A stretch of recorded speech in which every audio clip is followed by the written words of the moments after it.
Hola, bienvenidos a Eres, hablamos de ser es. En este programa vamos a tratar la unicidad de todo, de nosotros mismos, de nuestro ser, de nuestra existencia, abordando para ello también la dualidad en la que solemos vivir, ¿no? Las dicotomías permanentes que siempre nos invaden y a las que muchas veces nos aferramos cuando en realidad esta existencia es única, es un uno, un todo. Para ello contamos con dos grandes especialistas, uno desde la perspectiva Zen, dando una gran lección sobre esa dualidad, ese abrazo al uno dentro de la dualidad, es decir, con el todo, y con otro especialista, pero desde el lado más, digamos, del humor o de la cotidianidad, pero que también representa una visión sobre nuestra vida y nuestra existencia. También, por supuesto, contaremos con la colaboración de Lola Llaverés y la música de Saulo Sauce. Espero que os guste.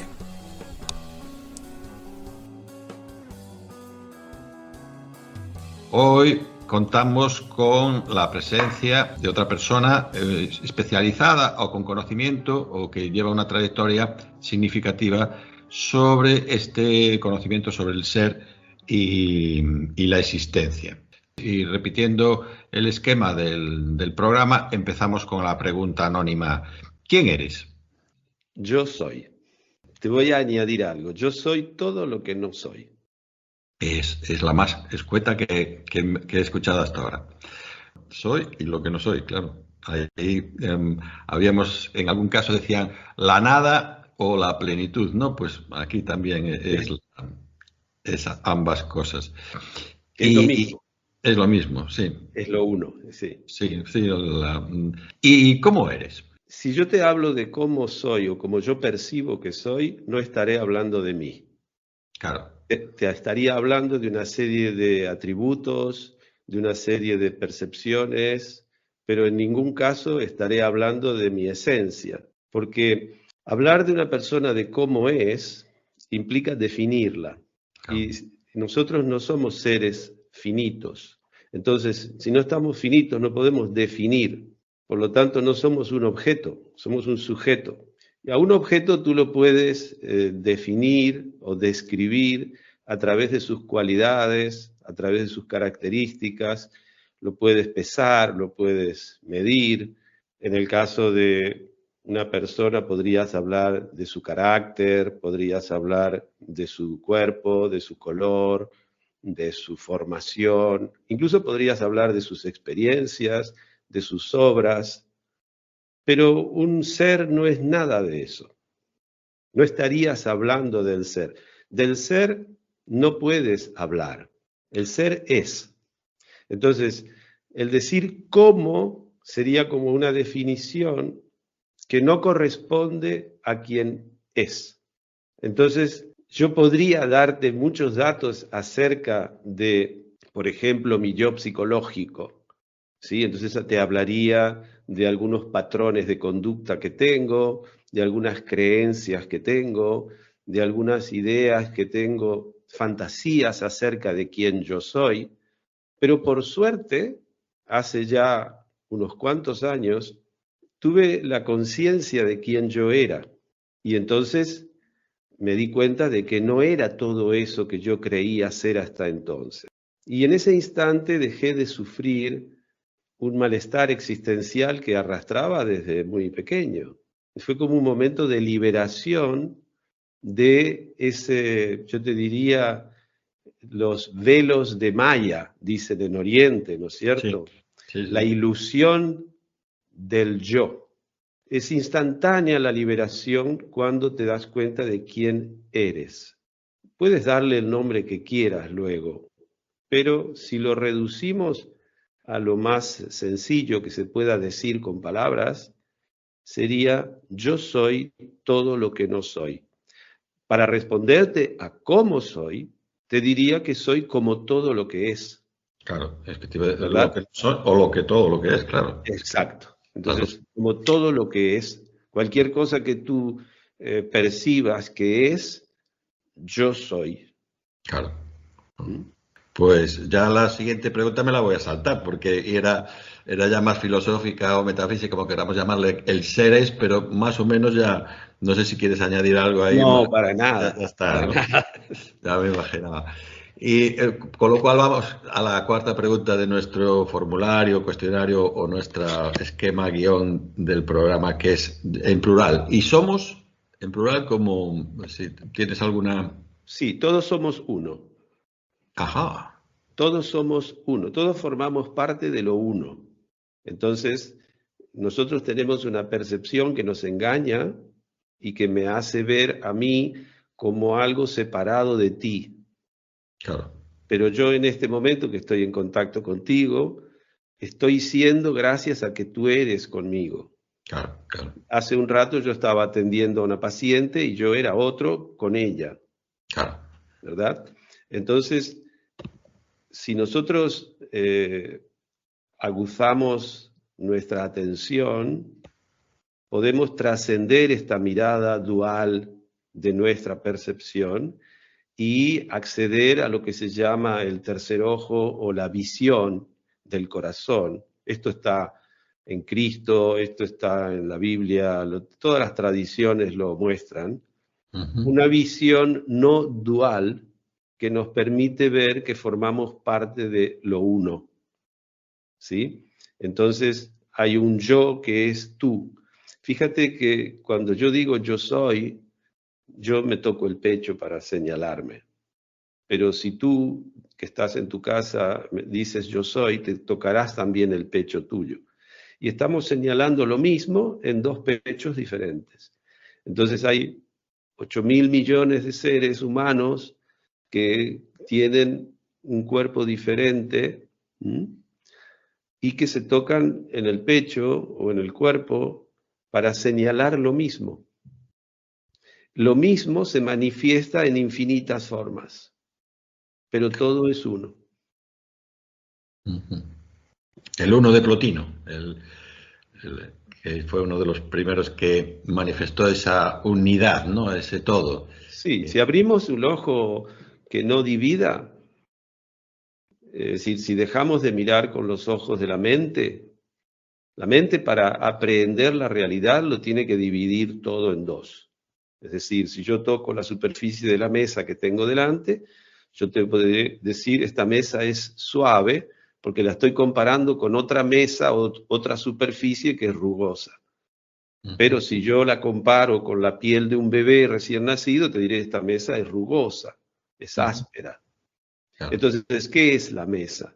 La mesa es, pero yo para aprender la realidad en mi vida cotidiana, utilizo necesariamente esta división que compara, que juzga, que califica, que genera categorías constantemente. Si esto yo lo aplico para conocerme a mí mismo, me divido también. Me comparo o bien con una idea de lo que debería ser, Claro, o claro. con otras personas, o con un modelo, o vete a saber con qué. Y entonces ya me estoy separando en dos lo que es uno. ¿Mm? Ujú. Tenemos la capacidad, todos los humanos, y de hecho lo hacemos en la vida cotidiana sin darnos cuenta. Por ejemplo, cuando nos enamoramos, cuando estamos en momentos de gran contacto con la naturaleza, por ejemplo, o con un amigo, y hay momentos en los que dejamos de sentir esa separación, ¿verdad? Ese aislamiento. Luego podemos cultivar ese estado de conciencia no dual, que de hecho es uno de los, en cierto modo, objetivos de la práctica de la meditación, la práctica de la oración, la práctica de la plegaria, la práctica de la gratitud, la práctica de la bendición. Son todas cosas que el ser humano, el servicio, hay muchísimas maneras en las que el ser humano puede acceder a esa conciencia no dual en la que se despierta un espíritu compasivo, se despierta una empatía verdadera, ¿sí? Un verdadero reconocimiento del ser del otro.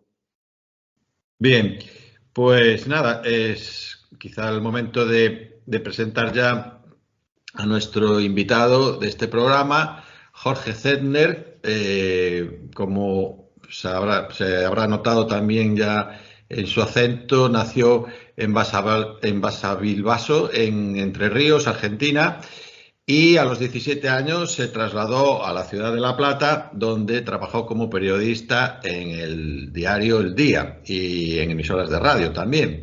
Más tarde, debido a la dictadura, se exilió y viajó por Francia e Israel antes de establecerse en Sitges, cerca de Barcelona, y fue allí donde conoció al guionista de historietas argentino Carlos Ampallo, quien lo introdujo en el mundo de la historieta, del cómic, ¿no? Zettner es, aunque ahora ya vamos a ver la otra faceta de Jorge, y que por eso lo convoqué y accedió muy amablemente a esta entrevista, pero Zettner es conocido por ser el creador del personaje Dieter Lumpen, ¿no? En una serie de aventuras protagonizadas por un antihéroe al estilo Corto Maltés o de Humphrey Bogart, de esa. Y esta pues ha dejado huella en Cimo, en el Cairo y cosas aficionados al cómic. Sabéis que a lo mejor ya tenéis una idea de nuestro entrevistado. Pero, como digo, la razón de convocar a Jorge fue otra, ¿no? Hace muchos años apareció en su vida, como ya dijo, la práctica de la meditación, ¿no? Tuvo una transformación, una meditación zen, donde la práctica zazen vivió una experiencia de autoconocimientos que puso fin a su malestar existencial arrastrado desde la infancia. Tal conocimiento, como él manifiesta, no era para él, para el Jorge que había creído que ser hasta entonces, sino para las personas con quien pudiera compartirlo, porque de ahí que desde entonces trabaja como consultor existencial, y por eso vino el contacto con Jorge. Ahí, esta es tu nueva, bueno, ya llevas años, pero bueno, para diferenciar o incluso a lo mejor unir ambas cuestiones, siempre es un camino, ¿no? Tenemos un Tao, ¿no, Jorge? ¿Cómo fue esto? ¿No? Absolutamente, fue necesario vivir lo anterior para llegar al presente. Claro. Claro, y yo siempre hago la imagen de cuando atravesamos un riacho con piedras y pisamos algunas piedras que son bonitas y otras que son feas, pero todas son necesarias para cruzar el río. Por lo tanto, todas tienen el mismo valor. Sí.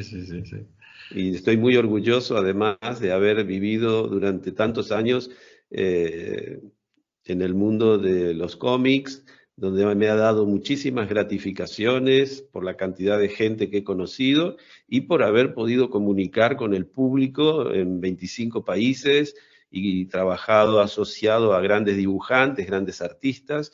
Solo tengo agradecimiento por esa actividad.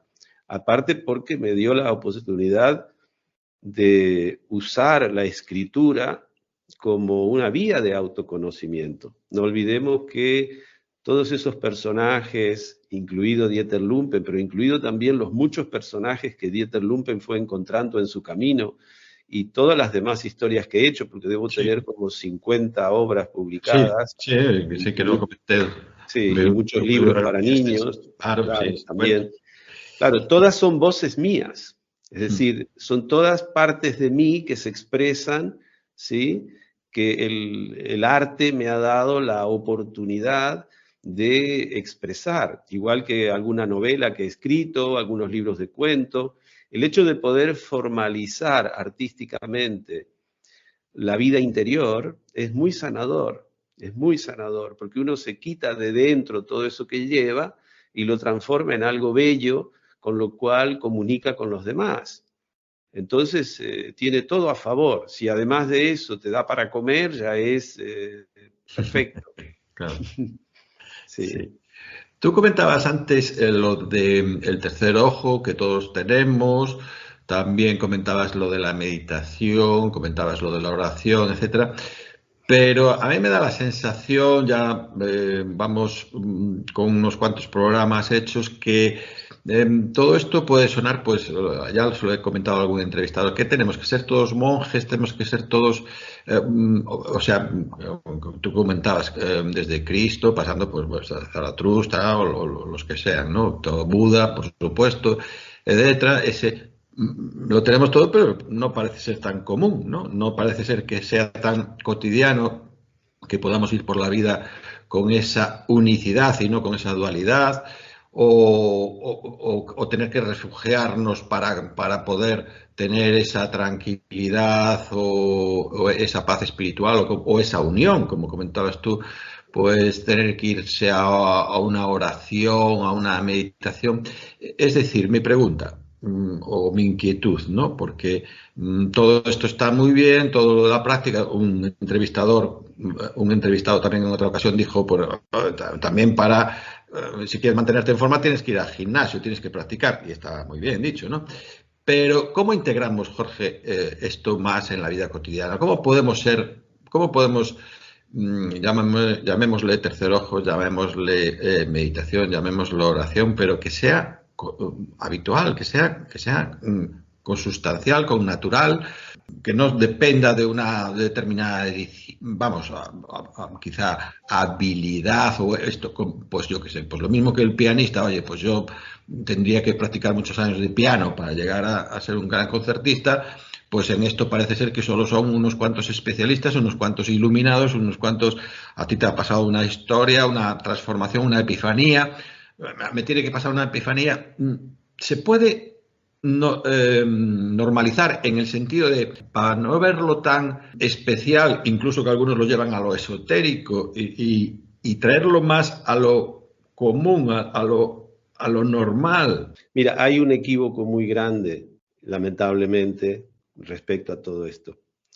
Lo que se llama meditación es una palabra un poco simpática, porque es una mala traducción de una palabra del sánscrito que se llama dhyana. Dhyana es el nombre que se le da a un estado de conciencia, de la misma manera que aquí le llamamos dormir a otro estado de conciencia, o despertarme por la mañana, o estoy más despierto cuando me tomo un cafecito. ¿Sí? Son distintos estados de conciencia. Sí. Muy bien. Dhyana es un estado de conciencia, no es nada especial, es algo que todos los seres humanos tenemos y practicamos durante el día a día. Yo te aseguro que si tú tienes un bebé y le estás cambiando los pañales y no lo quieres hacer daño, estás en dhyana. ¿Por qué? Porque le estás cambiando los pañales. Eso es dhyana. Y cuando estás cortando cebolla y tienes miedo de cortarte los dedos y entonces estás atento a no cortarte los dedos, eso es dhyana. ¿Tú sabes cuántas personas cortan cebolla al día? Millones. Más cotidiano que eso, yo no conozco. Es más, a veces, cuando vamos a mear, solo estamos meando. Eso es dhyana. ¿A ti te parece te parece cosa de esoterismo? ¿Te parece cosa de especialistas? ¿Te parece algo que no está en la vida cotidiana? No, lo que hay es una gran ignorancia respecto de lo que estamos hablando. Claro. Vale. De lo que estamos hablando es de un estado de conciencia que tiene una característica y es la presencia. Simplemente que cuando tú estás con tu conciencia en lo que estás haciendo, estás en dhyana. Por lo tanto, te vuelves más eficaz y puedes ver las cosas como son en lugar de verlas como las percibes. Es decir, tú percibes la cebolla de una cierta manera, pero eso te puede engañar y cortarte el dedo. En cambio, si estás atento, no solo estás percibiendo con tus ojos, sino que todo tu cuerpo está en vínculo con el cuchillo, con la tabla donde vas a cortar y con la cebolla que estás cortando y con los dedos que no quieres cortar. Y es todo uno que está funcionando, entonces no te cortas el dedo. En cambio, a veces te distraes y ¡chas!, te cortas el dedo. ¿Comprendes? Entonces, si nosotros profundizamos un poquito en el conocimiento de este asunto, verás que estamos hablando de lo más ramplón que puede existir en la vida. Yo te voy a dar una explicación que daban los maestros Zen.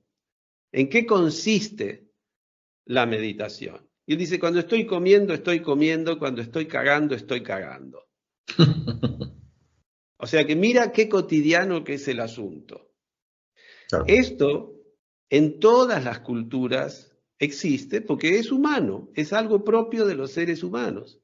Lo que ocurre es que con el desarrollo de la tecnología, el ser humano se ha ido alejando del instante presente, ha ido incluyendo ortopedias en su vida, ¿sí? Sí. Tecnologías, instrumentos, ¿sí?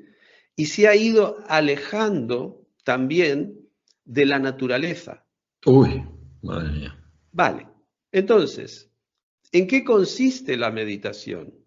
En recuperar el contacto con la naturaleza. La naturaleza no es la montaña, el mar, el campo, es yo. El existir, sí. Claro, el ser, más que el existir. Sí, más que el existir. Sí, entonces, cuando nosotros practicamos meditación, desde el budismo se enseña que la práctica de meditación es para redescubrir nuestra auténtica naturaleza. No hay dos naturalezas, ¿entiendes? Por eso la gente quiere ir al mar, a la montaña y hacer caminatas. ¿Por qué? Porque está sedienta de contacto con su naturaleza. Claro. Muy bien. Entonces, hay un gran equívoco respecto a esto. No hace falta practicar meditación para vivir en plena presencia. Yo te puedo asegurar que tenemos cirujanos, tenemos cocineros, tenemos fabricantes de muchísimas cosas que hacen su trabajo la mayor parte del día en plena presencia. Entonces, esto es muy de andar por casa. Otra cosa es que hay prácticas específicas que nos facilitan el trascender este nivel de conciencia dual y alienado en el que nosotros vivimos en nuestra vida cotidiana. Eso es verdad. Y que la masa crítica de la sociedad vive en un nivel de conciencia balbuceante. Por eso es que vemos conflictos por todos lados, por eso es que en este momento en el mundo hay tanta comida y tanto hambre, por eso es que hay más de 65 guerras abiertas y declaradas. Es decir, esto representa el nivel de conciencia que nosotros vivimos como humanidad, todo y diciendo que la humanidad es, porque preguntabas por el conjunto, es algo muy nuevo respecto al ser y respecto al planeta en el que nosotros vivimos. Entonces, a veces le pedimos a la humanidad un desarrollo de conciencia que no ha tenido el tiempo de generar. Entonces estamos balbuceando y dando palos de ciego, ¿verdad? Todavía subyugados por la ilusión de la separatividad. No te olvides de que todos nosotros lo vemos separado, empezando por cada uno de nosotros, que nos vemos como un yo separado y nos identificamos como un yo separado. Y esto genera conflicto con el otro, genera conflictos con los vecinos, genera conflicto con uno mismo, entre el quien yo soy y el que me parece ser. ¿Ves? Entonces, sí, por suerte, ha habido un Cristo, ha habido un Buda, ha habido otras personas que en su momento, pero muy recientemente, te estoy hablando de 2500 años, no estamos hablando de la historia de la humanidad, es una cosa súper reciente. Habrá cosas en los egipcios hace 5000, 6000 años que ya habían vislumbrado. ¿Pero por qué lo habían vislumbrado? Y porque está en nosotros, ¿comprendes? No es algo extraordinario, no hay que ser un elegido, no se trata de ser un especial, solo que a veces tenemos la gracia o la suerte de que el sufrimiento nos lleva a la búsqueda, porque el sufrimiento tiene esa función. Es decir, gracias a que el sufrimiento vendría a ser como esa luz roja que te avisa que te va quedando poca gasolina, ¿no es cierto? Entonces tú reaccionas ante eso y dices, a ver, ¿dónde hay una estación de servicio que yo quiero repostar? Cuando sufres, dices, yo quiero salir de este sufrimiento. Claro. Y entonces te pones a buscar, y eso es lo que a mí me pasó. Pues yo lo que vengo a decir es que lo que mantengo en el tratado, 3 dimensiones, la biológica, lo mismo que cuidamos nuestro cuerpo, lo queremos alimentar bien o lo hacemos en ejercicio. En cuanto a nuestra dimensión sociocultural, pues nos gusta tener un buen puesto de trabajo, tener una posición social tal. En cambio, en la espiritual, ¡bumba! ¡Hala! Lo dejamos en soy católico, soy musulmán. Para mí la espiritualidad es algo que tiene que ver con el individuo y con su vida cotidiana. Es que cuando alguien corta una cebolla, corte la cebolla. Claro. Es una palabra que además, mira, en el último podcast, justamente en el episodio 45 del podcast El Arte de Existir, hablo de cómo me molesta esa palabra por el uso que se le da, ¿no es cierto? Porque está muy maltratada esa palabra. Entonces se habla de personas espirituales, personas más espirituales, personas menos espirituales. Es un cacao. Sí, yo creo que no ayuda mucho seguir en la confusión.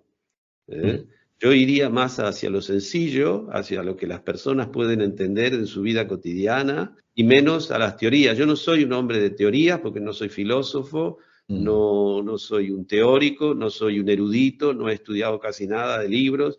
Todo lo que yo puedo transmitir, si algo tengo para transmitir, viene de la práctica y de lo que es mi experiencia interior. Yo te voy a explicar.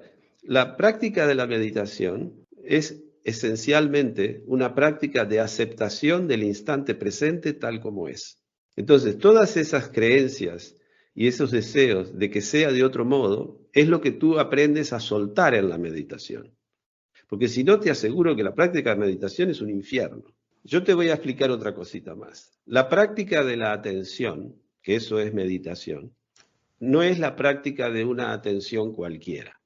Eso que yo te explicaba que se llama dhyana, es una calidad de conciencia, es una calidad de atención. ¿Qué característica tiene esta calidad de conciencia? Que no genera dualidades, que no genera categorías. Cuando tú opinas que algo no es porque hay datos que te implican de que eso está mal, estás haciendo una división entre lo que está bien y lo que está mal.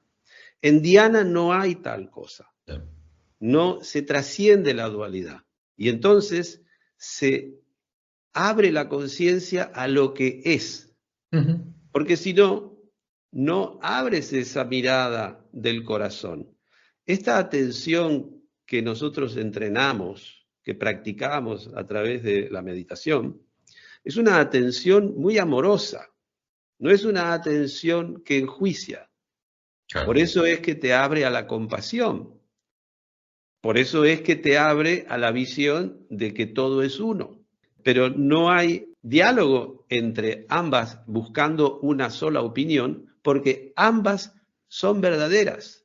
Mira, si tienes 2 minutos, si tienes 2 minutos, yo quiero explicarte para los oyentes también, de que nuestra percepción cotidiana nos hace ver las cosas como dualidades. Claro. Y que todo está hecho de polaridades.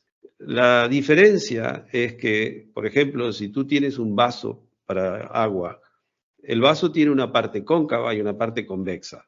Tú no puedes separar esas dos partes, que son profundamente diferentes. Entre la parte cóncava y la parte convexa hay una tensión muy grande, que es lo que mantiene al vaso en su forma. Eso es lo uno, pero lo uno está hecho siempre de dos que tienen una gran tensión entre ellos. Entonces, cuando tú empiezas a ver las cosas como polaridades, la percepción de todo lo que es te cambia radicalmente. ¿Comprendes? Entonces, no es que no haya dos, es que son parte de lo mismo, como las dos caras de una misma moneda. Tú no puedes ir al Corte Inglés y comprar solo la parte interior de un zapato. Te van a vender la parte interior y la parte exterior. Y todo es así. Y nosotros, los seres humanos, estamos constituidos de infinitas polaridades. Por ejemplo, yo, que como tú dices, mantengo esta visión no dual, también tengo una visión dual. Y hay una tensión constante entre el Jorge que ve las cosas de manera no dual y el Jorge que ve las cosas de manera dual. Y esa tensión es nuestra fuerza vital, no es que sea un problema.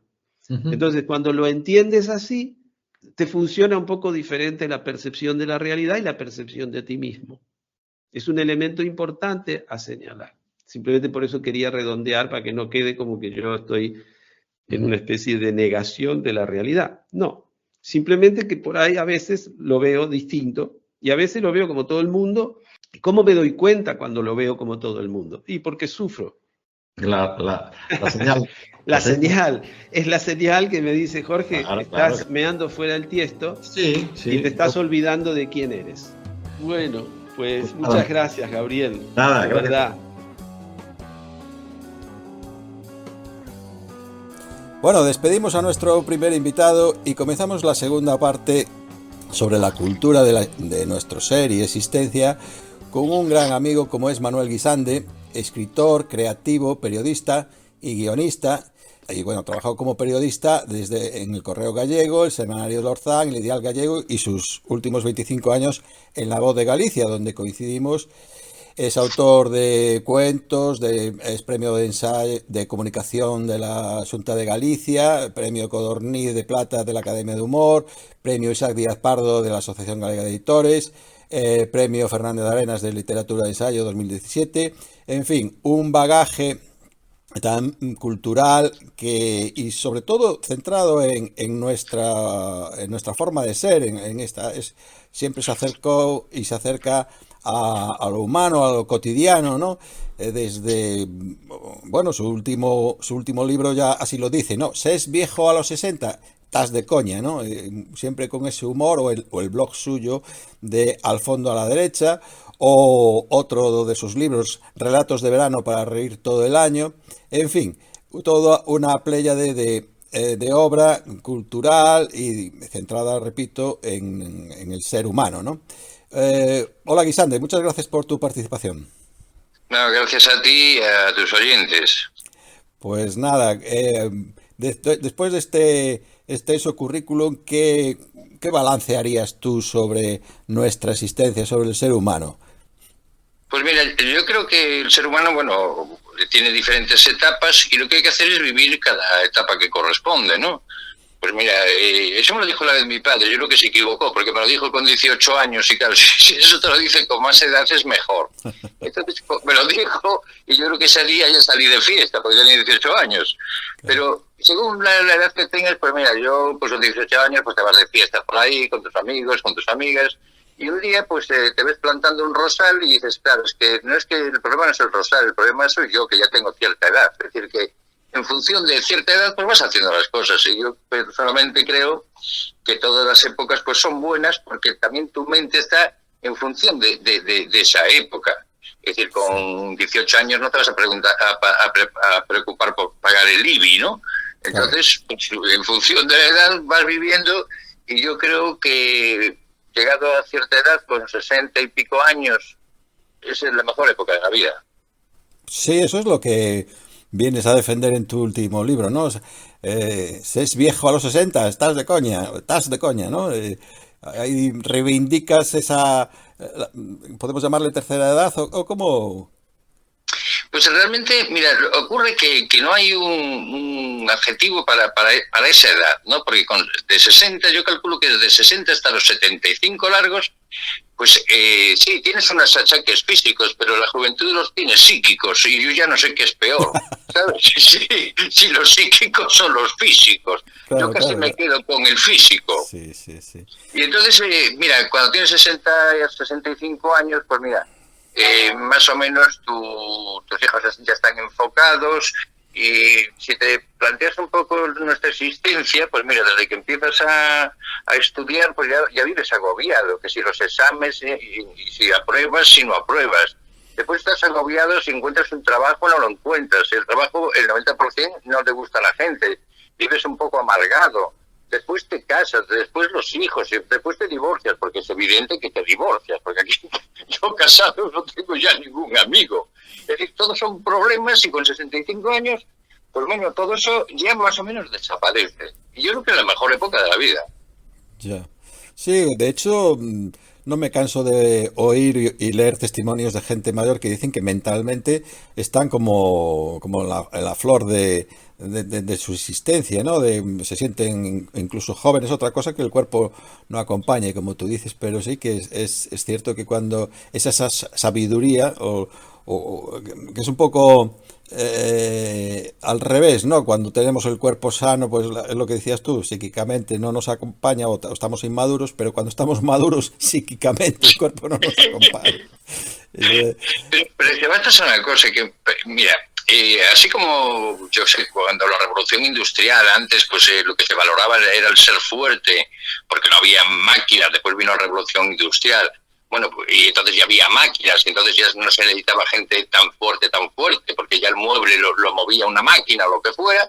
Pues ahora estamos en el mundo de los botones. Es decir, hoy en día un tipo de 60, 65 años está mentalmente bien y para darle a un botón, pues está preparado.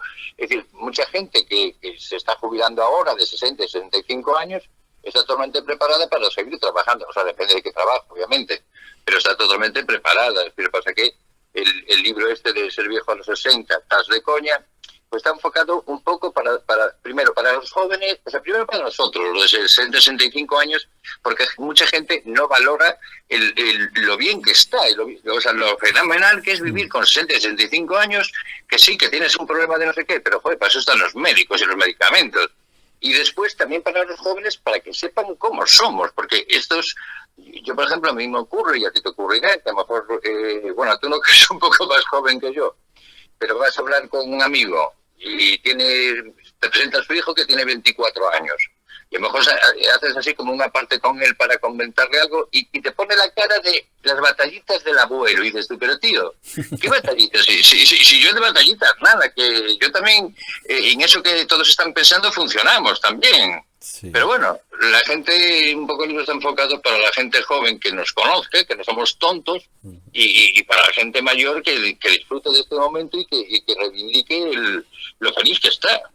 Hablando de reivindicación, Manuel, si algo reivindicas tú a lo largo de tu vida, tu trayectoria, tus obras, tus libros, tus escritos, por cierto que también impartes conferencias, talleres didácticos sobre periodismo, monólogos, realización de guiones para teatro, bueno, pero digo que si algo reivindicas y algo que te caracteriza es el humor, ¿no? ¿Qué es ¿por qué le das tanta importancia o por qué reivindicas tanto el humor?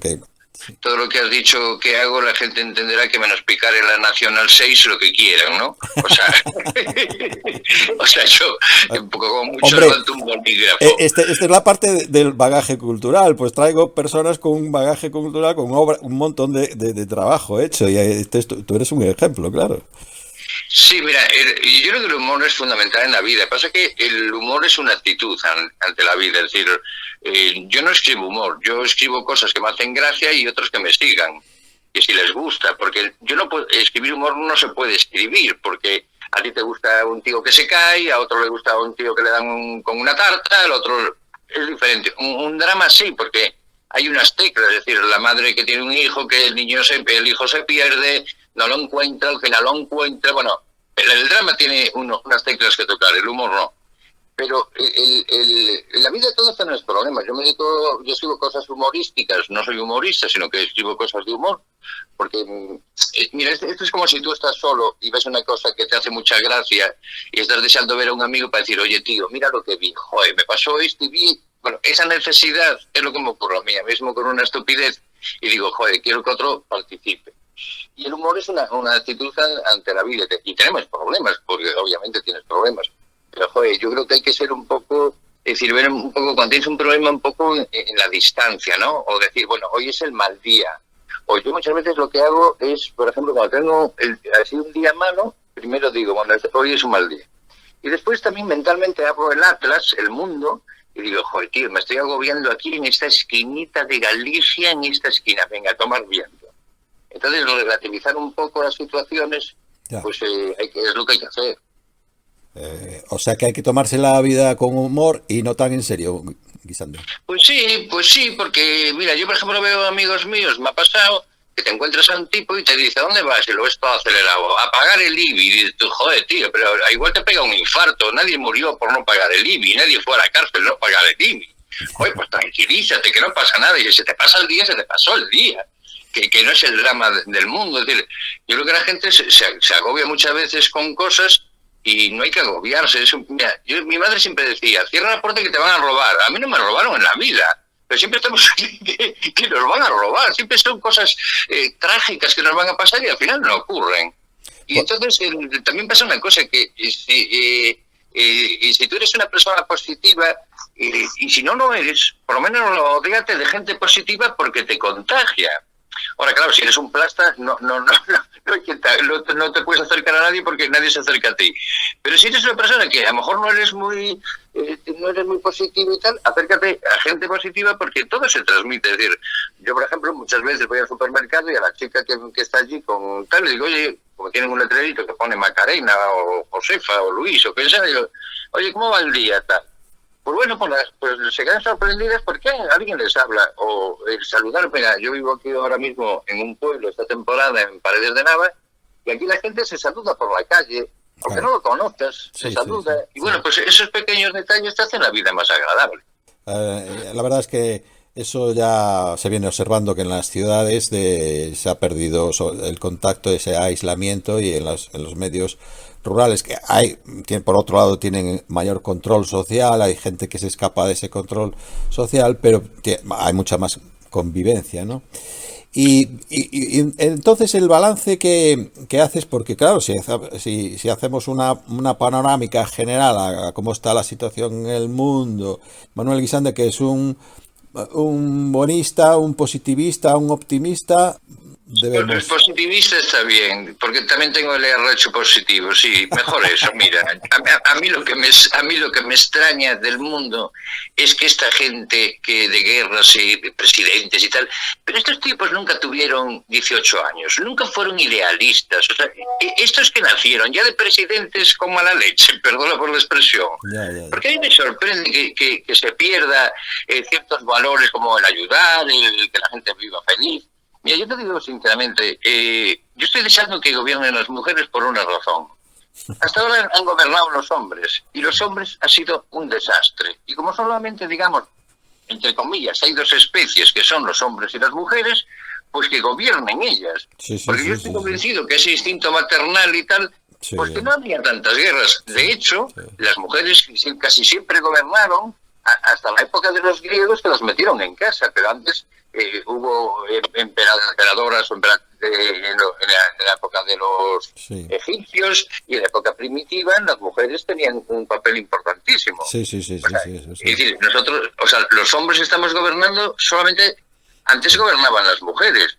Entonces, oye, yo creo que llegado a este punto en el que se ha demostrado que el hombre no sirve para gobernar, porque es imposible, o sea, tal como está el mundo se ve que no sirve.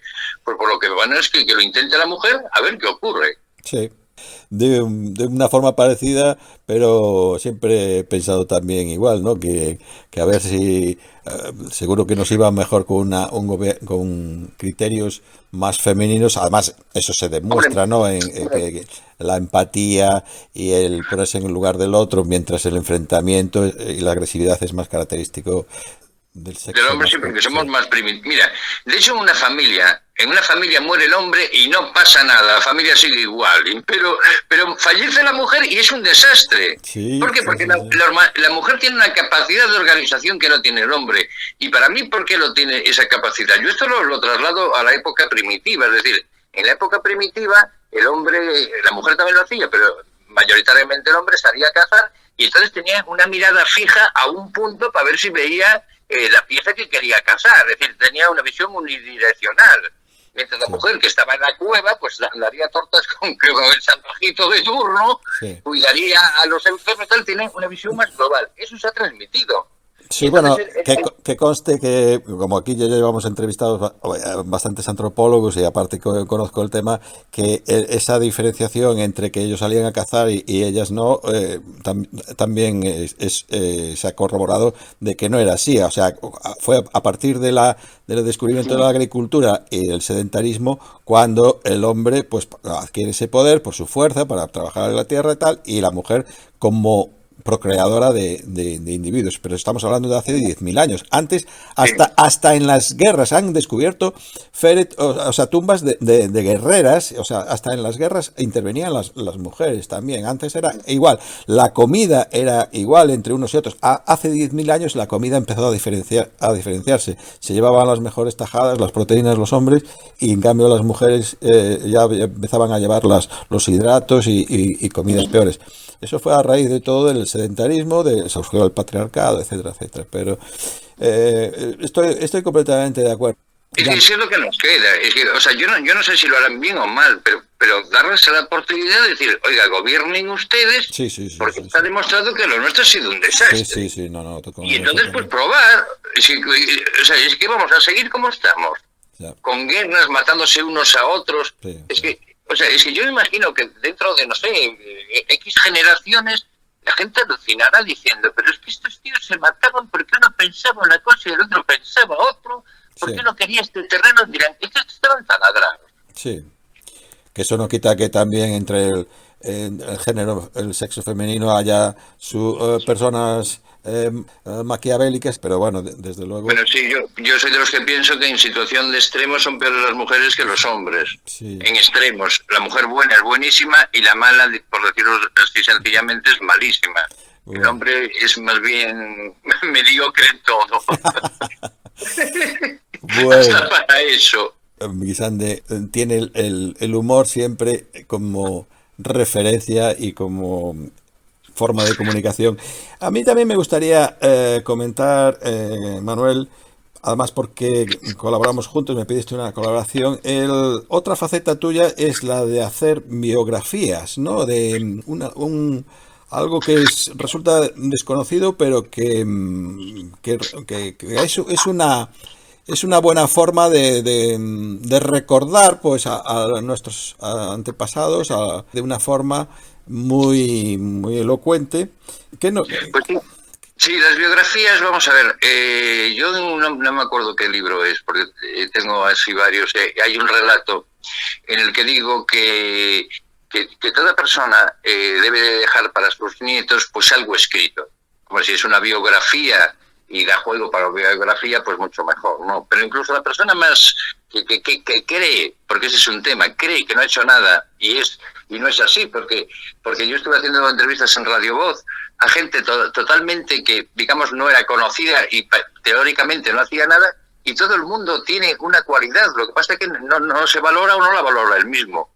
Y entonces yo comentaba en este relato que hay que dejar algo escrito, porque es muy triste que te preguntes por tu abuelo y si no vive tu abuela te digan, pues mira, tu abuelo era delgado, era albañil, médico, abogado y aquella es su foto. O sea, 80 años se reducen en 3 palabras. Sin embargo, si tienes algo escrito de él, pues sabes cómo pensaba.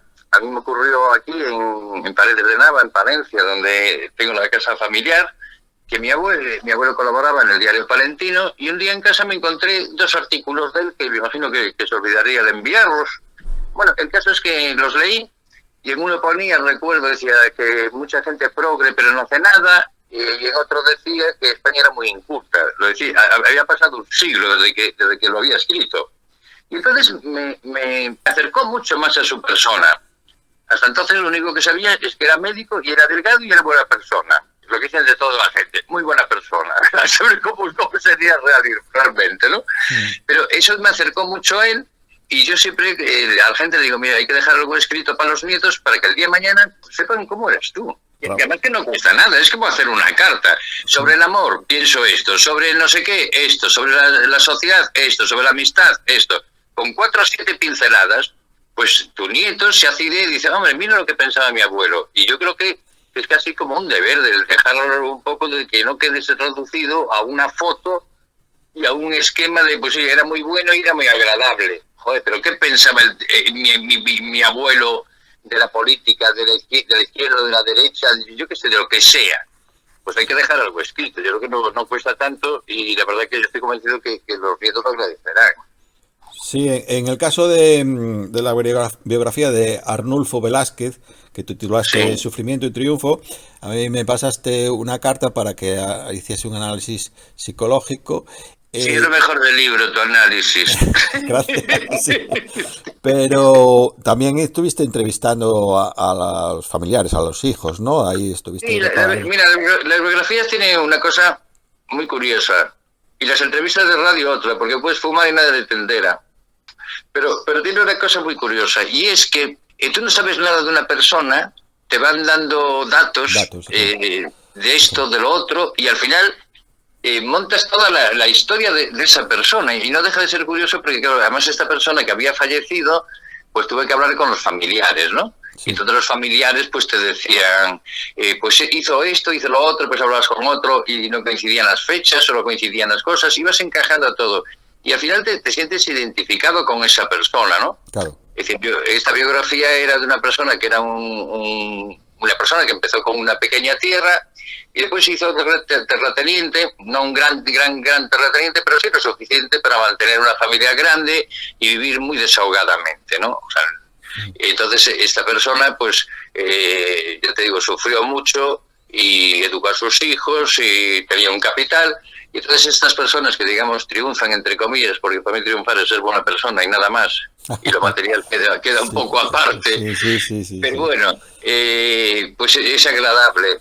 Después me acuerdo que una persona me llamó y quería hacer una biografía, pero decía que su vida era un desastre. Y claro, yo le dije que yo no podía escribir eso, porque en una biografía, pues igual estás 3 meses, y tú vives, porque claro, no solamente es que te cuenten cosas. Yo, por ejemplo, no conocía a Honduras, que era hondureño el señor, y estuve viendo vídeos, estuve viendo un montón de fotos, y me metía en Honduras. Claro, si yo me empiezan a contar una película de que mi vida es un fracaso y no sé qué, pues te metes en eso y sufro. Claro. Porque yo un día escribí un cuento que se titulaba No todo es secreto, contra la violencia infantil, sexual y tal, y joder, y lo pasé tan mal, pero tan mal que dije, yo no vuelvo a escribir esto, no podía escribir, y lo acabé porque tenía que acabarlo. Pero lo mismo que me río cuando escribo cosas de humor, pues aquello era un drama. Ahí llegamos un poco al final, ¿no? ¿Cuál es el final de la vida? ¿Es lo que llamamos o conocemos como muerte? ¿Es un drama? ¿Cómo lo ves? Pues yo lo veo según el medicamento que te pongan, ¿sabes? Si llegas al final de tu vida y te chutan y no te enteras, pues mira, pues bien. Es decir, yo el final de la vida, no, aunque tengo 65, no me lo planteo. Hombre, lo que sí que hay un problema actual y es que la gente vive muchísimo tiempo, pero no en condiciones buenas, ¿no? Yo no sé hasta qué punto es bueno esto de vivir tanto tiempo, y pues la gente quiere vivir como 400 años. ¿Te imaginas tú 400 años pagando una hipoteca? Por Dios, qué horror.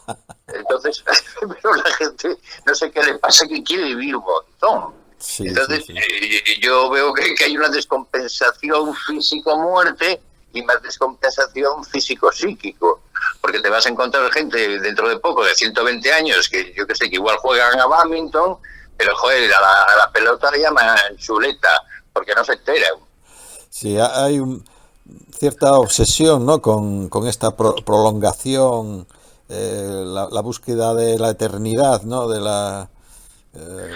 a través de ahora a través de la inteligencia artificial, bueno, de todo de la tecnología o de la medicina, si los telómeros. Sí, mira, de hecho están haciendo unas pruebas que yo creo que el trasfondo de lo que te voy a decir es para la gente que tiene pelas. Tú sabes que se están haciendo pruebas con mamut, de recuperar el mamut y se están haciendo con sus células. Bueno, yo creo que detrás de eso, porque ya me dirás a qué pinta el mamut, pues yo creo que detrás de eso hay como a ver si recuperamos el cuerpo humano, manteniendo las células en un sitio para seguir viviendo o empezar una nueva vida. Y para mí que hay algo oculto en esto de lo del mamut. Me resulta extrañísimo. Yeah. Y sí, hay gente que sabe de lo que... Mira, tú piensas que nosotros estamos alucinando ahora con todas las cosas de Internet, de la inteligencia artificial, Pero es que todo esto ya se sabía, es decir, lo que tienen para que consumamos dentro de 10 años podemos sorprendernos. Es decir, yo me imagino que un día abrirás el ordenador, verás una playa y te huele a playa. Y irás al supermercado desde aquí y la manzana te huele a manzana, y así todo, y habrá 20.000 cosas. ¿Y a ti qué te parece de los testimonios de mucha gente que lo que se llama ECM, experiencias cercanas a la muerte, que dicen que el infierno verdaderamente es este, y que, bueno, aparte que desde el punto de vista religioso, eso del cielo, el paraíso y no sé qué, y que después de es donde verdaderamente hay pues una sensación de paz, de amor, de conocimiento y tal. Pero por otro lado, esto, pues la vida es maravillosa, es un milagro, es algo único, ¿no? Sí. Pero los que han catado, han pasado ese umbral, pues dicen que bueno, que preferían quedarse del otro lado, ¿no? ¿Cómo lo ves? Te diré que, pues no sé, yo qué sé, son cosas que a mí se me escapan, ¿no? Si realmente esa gente que vivió esa sensación, pues dice que es mejor estar allí, pues será así. Yo me imagino que somos una energía, que estamos dentro de un cuerpo, y que cuando muramos, pues esa energía estará en algún sitio, pero más allá. Porque, mira, yo también hago una cosa en general, yo creo que ya desde que nací, que no me planteo cosas muy trascendentes, ¿sabes? Porque no vas a llegar a una conclusión, lo ha pensado 1.000 millones de personas, entonces prefiero pensar, no sé, unas torrijas que me van a regalar hoy, cosas así de la calle, ¿sabes? Cosas sencillitas. Sí. Yo creo que una buena dosis de no pensar es bueno. Además, a mí me encantaría que, así como hay el día el Día Internacional del Perro, del Gato, del no sé qué, hubiera el Día Mundial del Silencio, y que estuviéramos un día todos calladitos, que nos vendría muy bien, y cada uno pensara un poco en su vida, cómo vive, su relación con las demás personas, es decir, un poco de recapacitar y no estar tan metidos en esta vorágine, ¿no? Sí, estás haciendo referencia a lo que muchos de los que dices tú que piensan sobre esto hablan y dicen y recomiendan, que es vivir el presente, no ni el pasado ni el futuro, sino el presente, el día a día, ¿no? Como manifiestas. Pero además, mira, es que la vida es una gran aventura. Yo la última vez que me casé, y digo la última porque va a ser la última, pues fue una india americana de la tribu Sioux, que era rubia como la de las películas, y entró a mi casa porque se confundió de casa, en una aldea de 9 habitantes, o sea que hay más gente en una panadería que la aldea. Entonces, la vida es alucinante. Claro. Hombre, pero tienes que ir al encuentro de la vida. Lo que no puedes hacer es quedarte en casa todo el día, porque entonces es más complicado. Pero te encuentras a mucha gente, conoces a mucha gente, vives muchas situaciones curiosas, especiales. Claro. Yo lo veo como una auténtica aventura cada día. De hecho, por ejemplo, a mí, que a todo el mundo le encantan las puestas de sol, a mí me entristece porque acaba el día. Yo prefiero el amanecer. Ah, mira. Creo que el amanecer el mío es a las 11, ¿sabes? Sí. Pero el amanecer me gusta más porque dices, joder, ¿qué va a pasar hoy? En cambio, lo otro dices, joder, ya pasó el día, Siempre... Bueno, en esas cosas que se dicen, y ahora que antes hablaste de tal, es un poco lo de hacer reír y hacer llorar en la escritura, ¿no? Que la gente siempre dice que lo más difícil es hacer reír. Pues yo que escribo te puedo asegurar que no, porque la gente está más predispuesta a una sonrisa que a llorar. Claro. Y aparte que hoy día la gente es tan insensible que, vamos, si tú eres escritor, o te cortas las venas delante del lector o no llora. Bien. Es imposible que llore el tío. Es decir, es más fácil no hacer reír, sino que la gente está más predispuesta pues a una sonrisa. De hecho, tú vas a un bar y la gente no está llorando, está riendo. Luego debe ser más sencillo, ¿no? Desde luego, y esta era la intención también, hacer un poco de llevar esta alegría que desprendes y que transmites tanto en tus escritos, en tu forma de ser, en tu forma de hablar, a la audiencia del programa de Eres, hablamos de seres.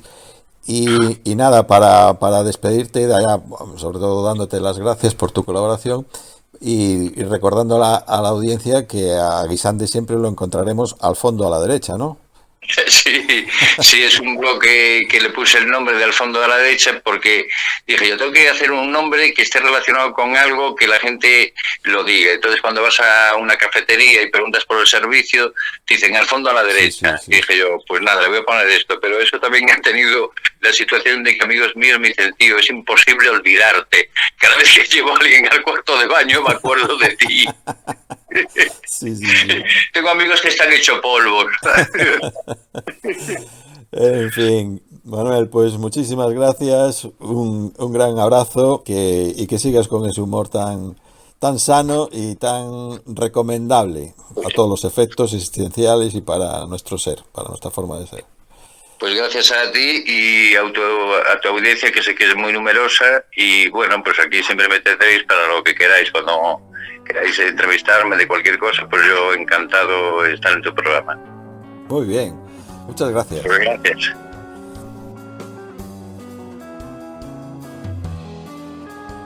Bueno, os dejo con la escritora Lola Llabrés. Saludos de José Gabriel Vázquez. Una nube negra almacena nuestros datos. Amenaza con una gran tormenta de rayos y truenos que descargará nuestros selfies. Pies en la arena de cara al mar, mascotas cariñosas a las que utilizamos como satisfyer sentimental de nuestra egoísta soledad, sobre un páramo de sentimientos reprimidos. Suplico un hueco para mezclar mis vacíos con los tuyos. Algo que indique a los que vendrán que estamos viviendo en un desierto impuesto, que no queremos, que nos revolcamos en un barro envenenado, que nos resistimos a ser parte de un futuro sin alma. Mis datos, mis palabras, mi voz, mis momentos de felicidad vuelan, confundidos y catalogados en un presente que se escapa para unirse al clamor de una humanidad que estalla en millones de bytes.